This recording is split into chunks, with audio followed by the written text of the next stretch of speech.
screen door rattled the frame behind me, and my mom's voice cut through the humid evening air like a whip. "Don't just storm off, Emily. I did what was best for this family." Before we begin, drop a comment and tell us where are you from and from which city you're watching our videos. And after watching the whole video, don't forget to tell us, what would you do in this situation? Be honest. Tell me in the comments below. We read every comment.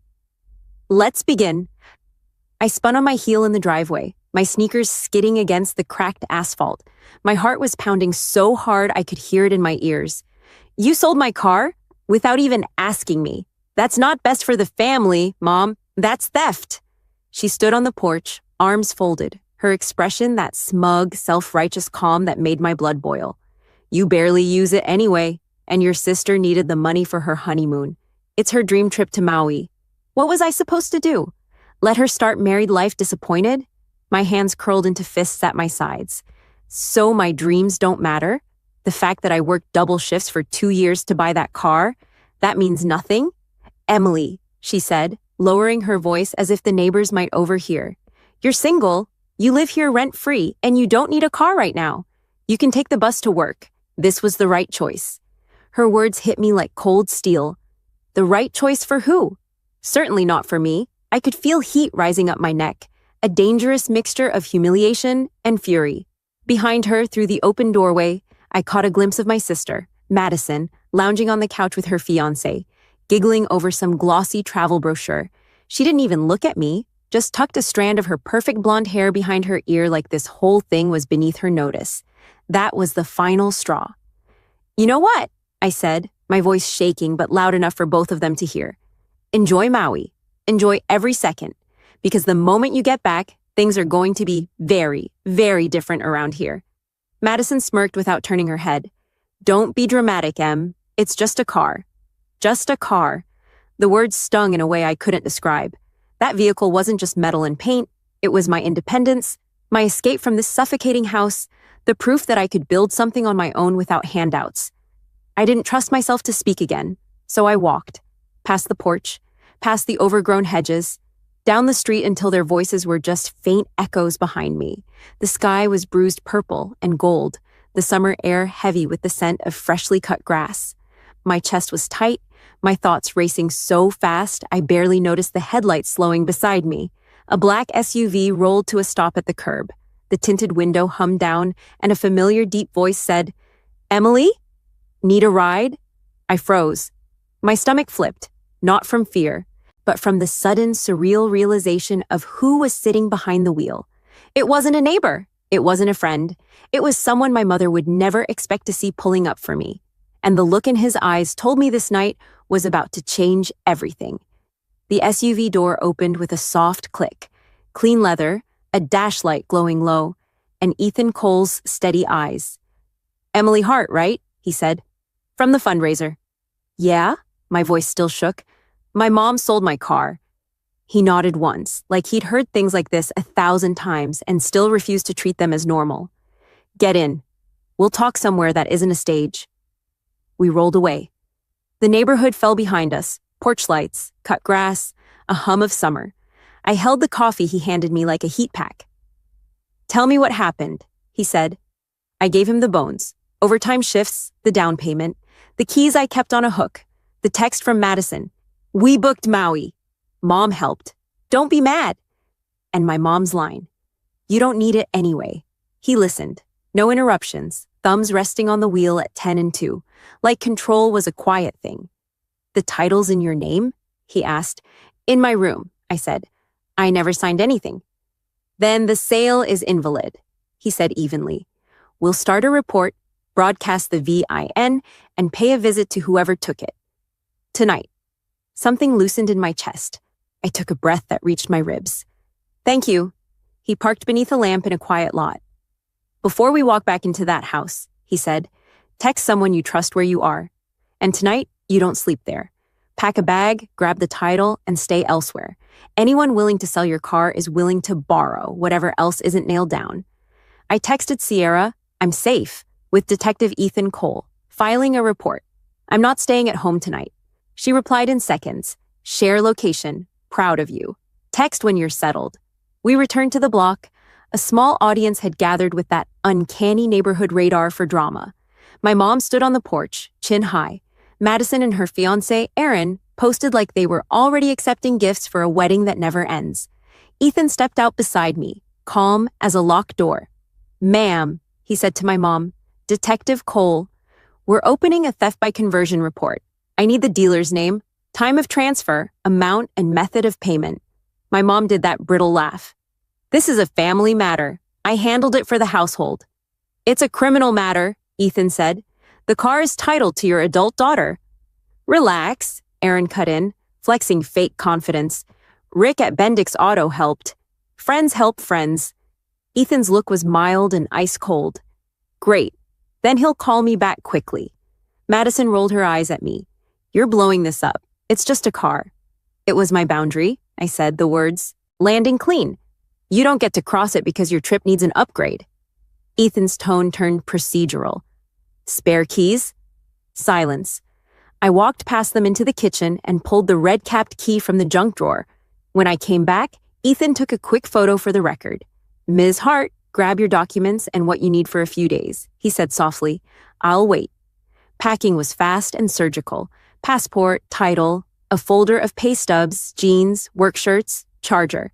I shut my bedroom door and took one last scan of the room I'd kept small on purpose. Do not touch my life, I thought. Not anymore. In the hall, my mom tried an old script. "If you leave, don't bother coming back until you're ready to apologize." "For being stolen from?" I asked. "No." We stepped outside.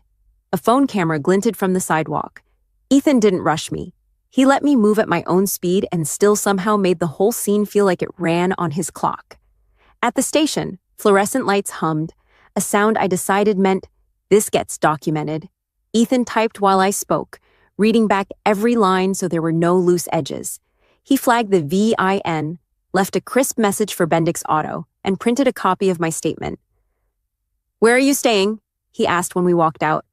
I hesitated. "I can't put Sierra in the middle." "You can take my spare room tonight," he said, voice careful. "Lock on the door, deadbolt on the hall. Text your coworker my ID, share your location. Tomorrow we get your car back or the money back, and both if the dealer's sloppy." My dignity wanted to argue. My common sense nodded. "I'll replace your coffee and paper towels," I said. "Deal." His place was tidy, light on things, heavy on function. He set a toothbrush on the sink, pointed at the Wi-Fi password, and stepped back like a person who understood space. "People like your mother count on your fear of conflict," he'd said earlier. "Don't confuse peace with silence." I locked the spare room door, sat on the edge of the bed, and stared at the folder with my title. It felt like a spine. My phone buzzed. "Sierra, you good?" And, a beat later, an unknown number left a voicemail. Ethan appeared in the doorway, phone to his ear, eyes sharpening. "Bendix called back," he said. "Put it on speaker." A man's voice filled the room, oily smooth. "Detective, this is Rick at Bendix Auto. I don't know what story you heard, but we did a clean cash deal. Lady said it was her car, and frankly, I don't have time for family drama." Ethan didn't blink. "Then you'll have time for paperwork. Tomorrow, 9 a.m., bring your bill of sale and a copy of the title you claim you saw. We'll compare signatures." A pause, the tiniest crackle of nerves. "Fine," Rick said, too quick. We'll sort it out." Ethan ended the call and met my eyes. "That crack in his voice?" he said. "It means he knows he stepped." In it, I exhaled, a tired, shaky laugh pulling at my mouth. "Tomorrow?" "Tomorrow," he said. "Sleep. You'll need your voice." I lay back, lights off, phone on the nightstand, door locked. For the first time in a long time, the quiet wasn't a punishment. It was a promise. Morning came in quiet layers. First the sound of a coffee maker gurgling somewhere in the kitchen, then faint footsteps across hardwood, then the hum of a phone vibrating against a counter. I sat up, blinking at the pale rectangle of sunlight sneaking through the blinds. For a second, I didn't remember where I was. Then I saw my backpack at the foot of the bed, the folder with my car title resting on top like a sentry, and it all snapped back into place. Ethan knocked lightly before opening the door a few inches. "You're up," he said, holding 2 mugs. "Coffee, 1 cream, 3 sugars." The fact that he remembered from last night startled me more than the coffee itself. Thanks, I said, wrapping both hands around the mug. He leaned against the doorframe. Rick from Bendix called early. He said he'd be in by 9 to clear up the misunderstanding, which means he's trying to get ahead of the mess. I raised an eyebrow. And what's the plan? We go in, you say as little as possible, and let me handle the talking. If they still have the car, we get it. If they sold it again, we push for the money. Either way, I want them sweating by the time we walk out. The corner of my mouth tugged into a smile. Sounds like you've done this before. Let's just say I've met my share of Ricks, he said, straightening. Finish your coffee. We leave in 20. By the time we pulled into Bendix Auto, the morning sun had turned the cracked lot into a sheet of white glare. Rows of used cars sat with little neon stickers screaming, "Hot deal," across their windshields. A middle-aged man in aviator sunglasses stepped out from the office, wiping his hands on a rag he clearly didn't need. "Detective," he greeted, too loud, too fake. "And you must be Emily." I nodded once, gripping the folder under my arm. "Where's my car?" Rick's smile twitched. "Well, here's the thing. Your mother said," Ethan cut in, his voice like ice over stone. "We're not here to talk about her story. We're here to see the bill of sale and the title you supposedly verified before taking possession." Rick glanced toward the office like it might give him backup. "I don't have it on me right this second." "That's fine," Ethan said smoothly. "We'll walk inside with you. You can get it from your files, and before you try to claim the title wasn't necessary, I'll remind you that knowingly accepting stolen property is a felony in this state." Rick's posture deflated an inch. "Look, the car's still here. I didn't run it yet. I can reverse the deal." My heart jumped. "You mean I can take it back?" He scratched his jaw. "Well, technically, I already gave your mom a cashier's check." "That's between you and her," Ethan said flatly. "You give the car back to Ms. Hart. Today." Inside, the smell of old coffee and motor oil clung to the air. Ethan stayed close as Rick handed over the keys, his hands moving like they were made of lead. When we stepped back outside, my silver Honda Civic sat in the corner of the lot, exactly as I'd last seen it, except for a thin layer of dust and the dealership tag hanging where my plate used to be. I ran my hand over the hood, the familiar smoothness grounding me. "You have no idea what this means," I said quietly. Ethan tilted his head toward the driver's side. "Go on. Make sure it still feels like yours." Sliding into the seat, I breathed in the faint scent of the air freshener I'd clipped to the vent months ago. The dash was just as I'd left it, down to the folded grocery receipt in the cup holder. Rick stood a few feet away, mumbling into his phone. I caught the words, "misunderstanding" and "deal off," before Ethan's voice cut across the lot. "Next time you take a vehicle, verify the legal owner," he said sharply. "If I hear your name in another report like this, I'll make sure it sticks harder than dust on chrome." Rick nodded quickly, sunglasses flashing as he turned away. I pulled the Civic into gear, following Ethan's SUV out of the lot. The whole drive back, my fingers stayed wrapped around the steering wheel like it might vanish if I loosened my grip. When we parked outside his place, I stayed in the car for a second, the weight of the last 24 hours settling into my bones. "I don't know how to thank you," I said finally. Ethan rested his arm on the open window frame. "Keep your title where only you can touch it. And next time someone says you don't need something you worked for, remember this morning." The truth of that landed deep. For once, I didn't feel like a problem someone else had to manage. I felt solid. And I knew my mom wouldn't be expecting the way I planned to return this car to the driveway. The Civic's tires crunched over the gravel as I turned into my street. I didn't bother to creep in quietly. If anything, I wanted the sound to carry. Let them hear it. Ethan followed in his SUV, stopping a house away. We'd agreed he'd hang back unless things went sideways, but I already knew they would. Madison was the first to appear, stepping onto the porch with a glass of orange juice in hand. She squinted at the sunlight, then froze when she saw the car. The glass tilted dangerously before she caught herself. Her voice carried across the yard. "You have got to be kidding me." The front door swung open and my mom came out, arms crossed, wearing that same robe she'd been in last night. "Emily," she said sharply, "where did you get that?" I parked dead center in the driveway, the way Aaron always did when he wanted everyone to notice his new truck. Stepping out, I dangled the keys between two fingers. "From the place you sold it to without asking me. They gave it back." My mom's mouth tightened. "We had an agreement." We didn't have anything, I cut in. You had a plan, and it involved taking what wasn't yours. Madison came down the steps, bare feet slapping against the concrete. You embarrassed us, she snapped, going to some cop like a tattletale instead of handling it privately. I laughed, low and sharp. Privately? So you could keep the honeymoon money and my car? That's not privacy, that's theft with nicer lighting.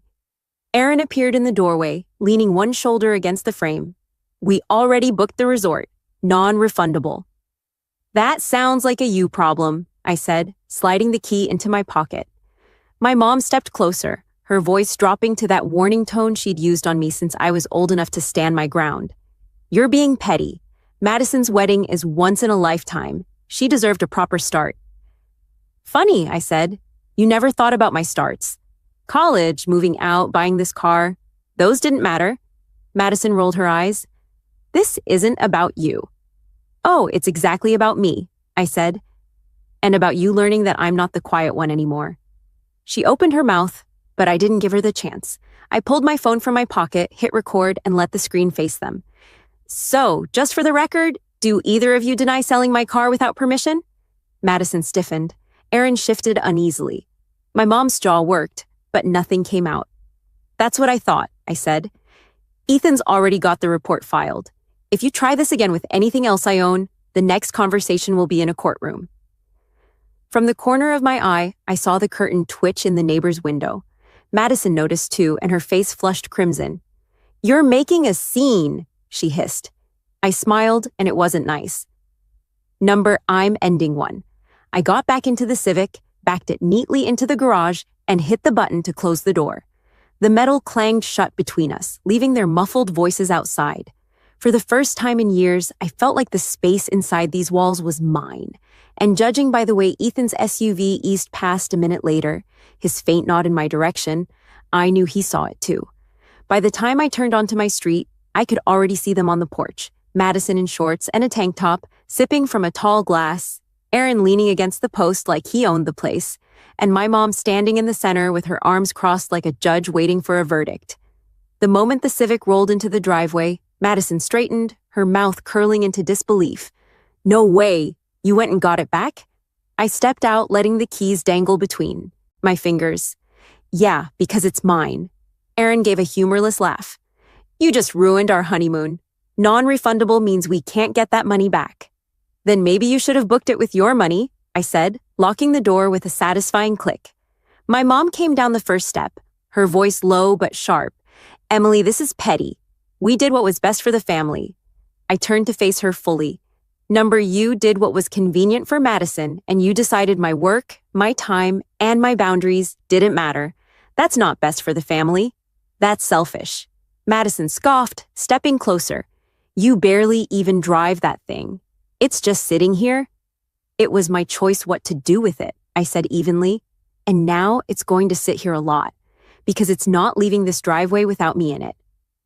The silence after that was thick. Even the neighbor across the street had stopped pretending to water her plants and was just watching. I walked to the garage, pressed the opener, and slowly backed the Civic inside. As the metal door lowered, I caught one last glimpse of their faces. Madison tight with frustration, Aaron muttering something to her, and my mom staring like she was trying to figure out what move she had left. The door clicked shut, sealing the quiet in with me. For the